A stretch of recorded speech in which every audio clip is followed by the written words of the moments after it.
안녕하세요. 오부장입니다. 이제 부가세 두 번째 시간입니다. 이제 실제 부가세 신고를 할 때 실무를 어떻게 하는지에 대해서 한번 설명드리려고 합니다.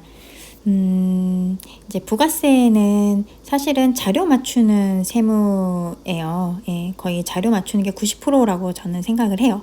아주 심플한 회사 같은 경우에는 아주 쉬운 세무죠. 첫 번째에 다룰 수 있는 쉬운 세무이고, 좀 복잡하다고 하면은 어렵죠. 뭐든 깊이 들어가면 어려워요. 일단은 이제 회사가 이제 부가세 기간 동안에 일어났던 모든 경제 행위들을 다 기표를 합니다.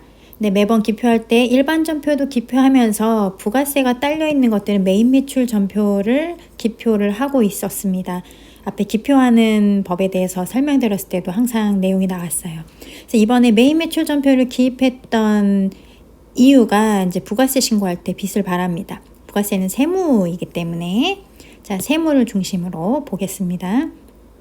메인 매출 전표들은 사실은 메인 매출장에 집계되게 됩니다.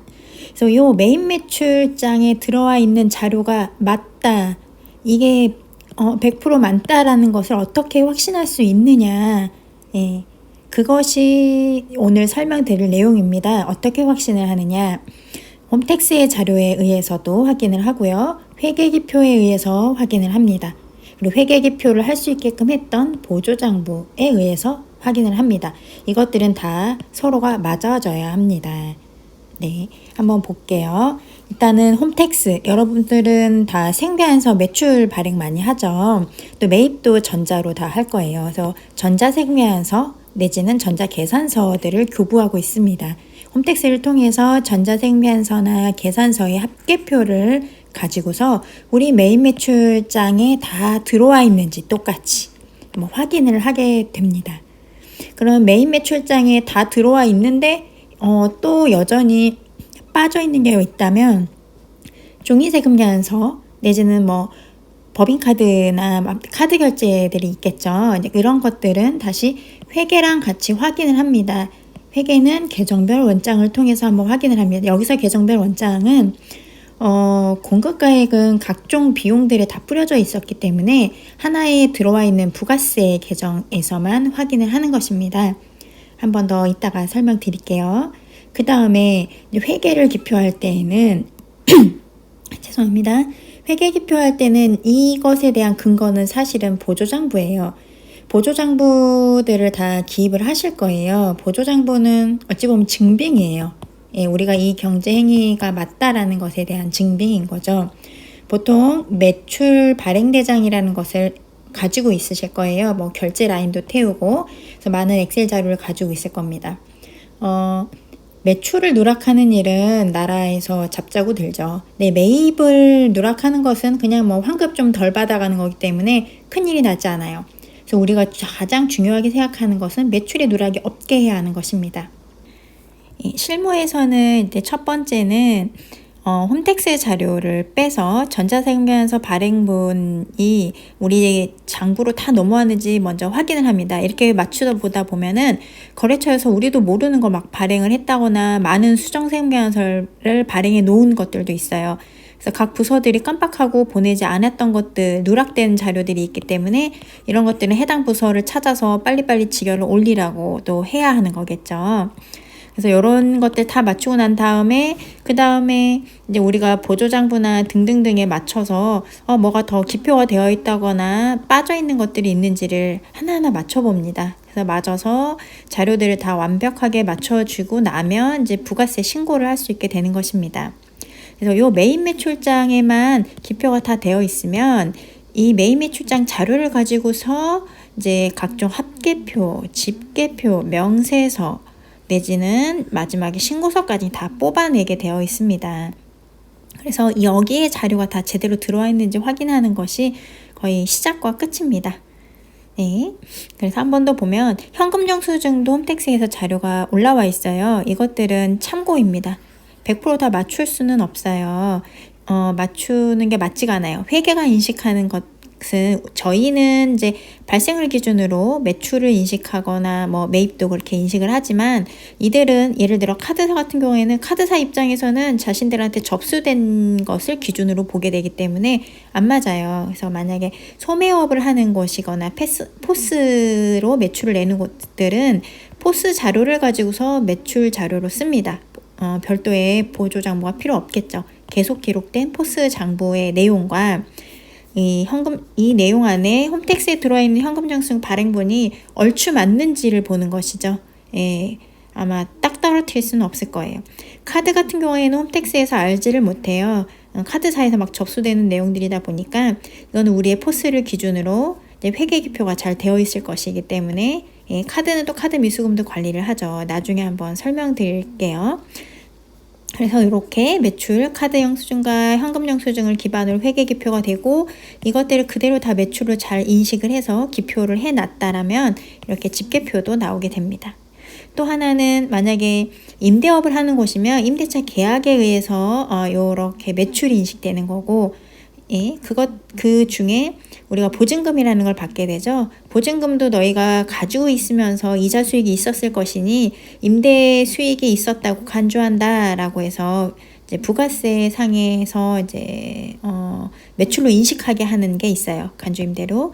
이것들도 다시 매입 매출장에 기표가 되고 또 부가세 임대 공급가의 명세서라는 곳에 각 계약사항들이 다 통째로 신고가 되고 그 회계 기간 동안의 매출 사항들과 간주임대료를 같이 기입하게 됩니다. 각종 명세서들은 제가 따로 한 번씩 설명드려 볼게요. 그 다음에 또 중요한 게 공제받지 못할 매입세액. 우리가 매입세액을 공제를 많이 받으면 회사 입장에서는 득이죠. 어쨌든 매입을 돈을 썼으니까 다 최대한 받아야 되겠지만 받지 못하는 거래분들도 있어요. 각종 사항들에 의해서 이제 이것들도 맞춰봅니다. 요게 들어와야 될 사항인 건지 부가세 대급금액랑 한번 맞춰보겠죠. 그리고 그에 대한 근거 자료들도 계속 있어야 할 것입니다. 이렇게 해서 보조장부에 의해서 인식된 회계와 회계를 하면서 부가세 거래분 요것들이 다 맞아지고 요거는 참고하고 다 맞다. 매입 매출장에 들어온 내용이 다 맞다라고 확신이 들게 되면 우리는 쫘라락 부가세 신고서 작성을 완료하게 됩니다. 그리고 회계에서는 이렇게 부가세 예수금과 부가세 대급금을 상계 치면서 만약에 납부세액이 나왔으면 미지급금이 대변에 달리게 될 거고 우리가 환급을 받아야 한다면 미수금이 차변에 달리게 될 것입니다. 그래서 이렇게 기표를 해서 부가세 예수금이 회계기간 내에 0이 돼야 돼요. 예를 들어서 12월 31일자까지 부가세 신고, 확정 신고를 하게 되면 31일자 현재는 부가세 예수금도 빵원, 부가세 대급금도 빵원. 납부세가 있었으면은 얼마하고 미지급금하고 어디 세무서라고 달리게 되겠죠. 미수금 환급받아야 된다면 어디 세무서라고 하고 잔액이 이쪽으로 남아야 돼요. 그래서 결산했을 때 이쪽에 잔액이 없어야 합니다. 그리고 회계랑 이제 다 맞았어요. 그러면 신고를 홈택스를 통해서 부가세 신고를 하고 또 이제 납부 행위를 하게 되는 것입니다. 납부는 그 다음 달인 25일이 되겠죠. 뭐 12월 말이었으면 1월 25일이 되겠죠. 네, 이제 이런 전체적인 이제 구조를 가지고 있어요. 그래서 한번 요게 뭔 말인지 아주 간단한 요 부분에 대해서 한번 설명드려 보겠습니다. 그래서 처음에 먼저 하는 일은 일단 홈택스 자료와 매입 매출장, 즉 세무를 한번 맞춰봅니다. 이제 홈택스에서 보면은 이렇게 매출 또는 매입 전자세금계산서 합계표라는 것이 있습니다. 내지는 그냥 전자계산서 합계표라고 되어 있는 게 있어요. 저는 주로 이것을 써요. 이 합계표를 다운을 받고 내지는 프린트를 하시면 이렇게 됩니다. 우리가 거래했던 거래처가 몇 군데이고 몇 개의 세금계산서를 거래했고 공급가액과 세액의 토탈이 나옵니다. 이렇게 각종 이 사업자 번호로 나열이 되어 있어요. 이 내용이 우리 이거는 좀 더존인데요. 더존에서 이 기간에 이쪽으로 다 뜹니다. 그래서 이것들과 하나하나 한번 매칭해 보시면은 누락된 것을 거의 대부분 잡을 수 있습니다. 이렇게 쫙 하고 나면은 135개의 발행이 있었고, 예, 공급가액과 부가세가 딱 떨어집니다. 제가 주로 요것도 막 다 맞췄었어요. 예, 막 거래처가 막 맘대로 끊어놓거나 오발행 해놓는 것들, 우리 회사 입장에서 의미 없는 것들도 있지만 좀 딱 맞췄었는데 이건 굳이 안 맞춰도 신고는 됩니다. 요것들이 각 거래처별로 합계와 이 토탈이 맞으면 돼요. 그래서 요것들은 이렇게 매출에 대해서, 매입에 대해서, 전자세금계산서 사업자로 발행된 거, 전자세금계산서 주민번호로 발행된 것을 이렇게 합계하게 됩니다. 그리고 전자 외에 종이세금계산서 같은 것들이 사업자 번호로 발행된 게 몇 개, 주민번호로 몇 개 있었는지도 같이 집계가 됩니다. 그래서 요 내용과 요 내용이 같아집니다. 이렇게 건건히 맞추고 맞으면 마감을 하면 됩니다. 얘는 세금계산서 합계표를 작성해야 하는 실무 화면이거든요. 그 다음에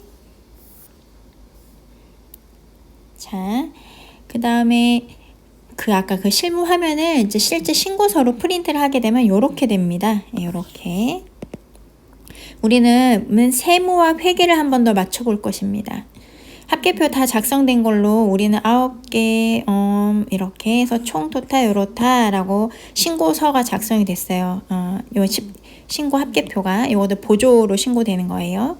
그래서 요 내용이 이제 회계에 있어서 계정별 원장, 얘는 매출이니까 부가세 예수금으로 보면 우리가 이제 건건히 다 기표를 했을 거예요. 그래서 12월 말 현재에 이렇게 예수금이 4,420 땡땡땡, 이 금액이 우리가 신고하려는 이 금액과 맞는지 확인합니다.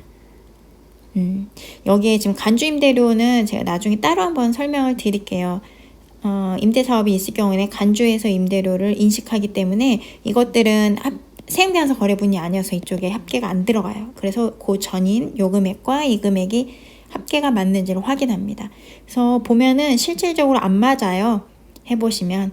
그래서 뭐가 빠졌어. 회계에는 기표가 되어 있는데, 내지는 메인 매출장에는 기표가 되어 있는데 여기에는 없는 것들도 있어요. 기표의 오류일 수도 있겠죠. 그래서 그것들을 하나하나 다 맞춰봅니다. 그래서 이 토탈을 맞추는 것입니다. 그래서 이거는 이제 매출을 예시로 들어서 그렇고 매입도 동일합니다. 이런 식으로 맞추는 행위가 부가세 실무의 시작이고 뭐 거의 끝입니다. 예, 오늘은 이 정도로 설명드리고요. 이제 이 외에 이제 다른 명세서들을 상세하게 한 번 더 설명드리는 영상 올려보겠습니다. 예, 오늘 여기까지 할게요. 안녕.